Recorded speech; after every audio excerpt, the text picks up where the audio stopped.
Okay, to get started, I have a background image of this woman, as well as a text layer and a peach emoji layer positioned over the parts of the woman I'd like to put them behind. Now let's begin by right-clicking the background layer and selecting Duplicate Layer. Drag the duplicated layer so that it's on top of your other images.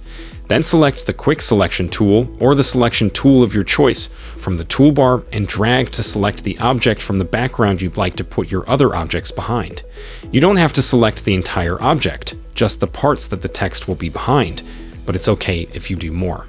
If you make mistakes with the Quick Selection tool, just hold down the Alt key on your keyboard while dragging to subtract from your selection.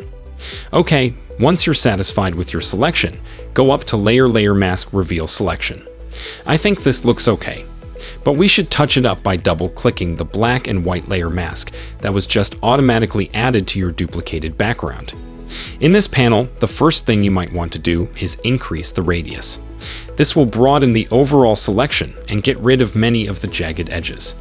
I think this looks acceptable, but you may want to increase the smoothing or feathering a tiny bit to get rid of any remaining jaggies. Once you're finished, just hit OK. And there I have this eye-catching thumbnail that I could add some text to make it look more complete. If this video helpful to learn quickly, hit the like button, and also don't forget to subscribe to our channel and hit the bell icon. Then you won't miss any upcoming tutorials.